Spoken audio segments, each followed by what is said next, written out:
A three-day ceasefire declared by Russia takes effect today, though it remains unclear if Ukraine is on board.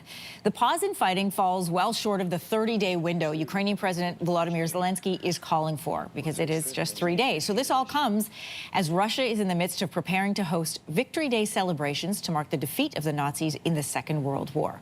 Joining us with more this morning is retired Major General Scott Clancy, the former Director of Operations at NORAD. Welcome back.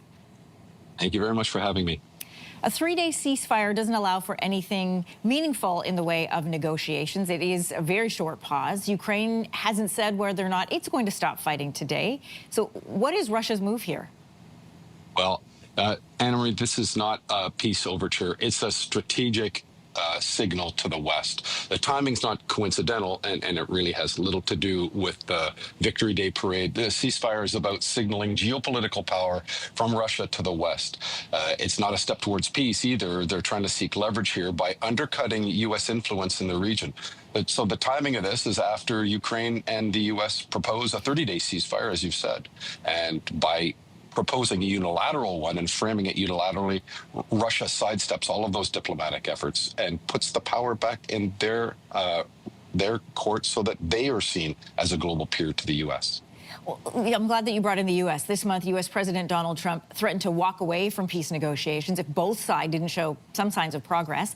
He also signed a deal with Ukraine to secure some of its critical minerals in exchange for American investment, which can take the form of military aid. So how likely are the Americans to see this ceasefire as a genuine attempt to scale back conflict? I mean, surely they see the same strategies that you see in this move.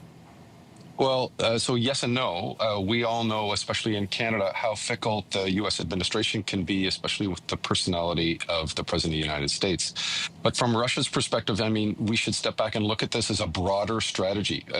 Russia wants to go from aggressor to arbitrator, and they want to be seen as them doing it, not the West or the United States doing it. They want to bypass Zelensky, and that's why I think a real part of this, as you said, is trying to appeal directly to either the U.S. administration, but especially the President of the United States.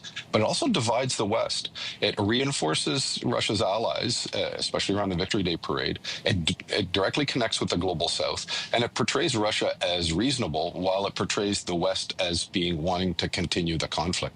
And then the last thing that this does, and I don't think this is going to resonate with anybody because I don't think the U.S. administration is picking up on this nuance, it normalizes the border as it sits right now. And de facto provides some concessions without any negotiations because the conflict is effectively frozen.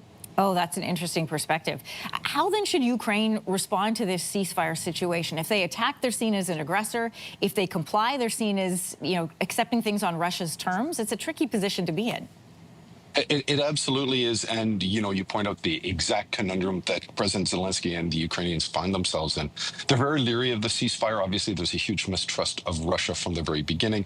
Their territorial integrity is at risk here because if the conflict gets frozen along these current lines, they're making huge territorial concessions.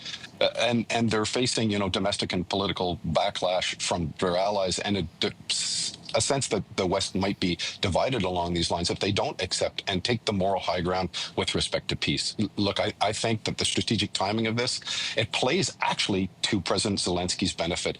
If he keeps the moral high ground, says, I'm willing to abide by any kind of peace at this point in time. U.S. aid is moving again because of the minerals deal. European aid has been increasing, and Ukraine will continue to be in a better battle position to be able to defend the territory it already has and or retake by concessions or military force further ones. So I think abiding by it doesn't give anything away. You've mentioned that timing is everything. I want to play a clip for our audience. On Wednesday, Vice President J.D. Vance weighed in on these peace talks and negotiations. Here's what he had to say.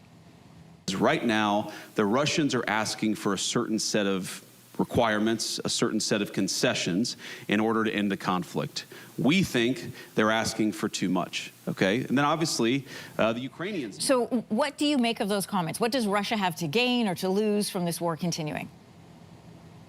Well, I mean, Russia's in a very interesting situation as it pertains to, its gains and its losses in the conflict. I think that its gains is the territory it already has, and it's seeking to have all of Ukraine. The proof in that pudding is that Ukraine's military, if what Russia wants as a concession is that Ukraine's military is reduced to a token force, that they're not allowed membership with NATO, and that they don't have major ties with NATO or alignment with NATO in the broader perspective. That completely places Ukraine at the whim of any Russian aggression in the future. And that's why J.D. Vance is making those comments. Great to have your perspective this morning. Retired Major General Scott Clancy. I always come away, again, more informed, but a little more nervous in our conversations. Thanks so much. Thank you very much for having me. If you like that video, make sure to subscribe to the Your Morning YouTube feed, where you can find all kinds of new content posted every weekday morning.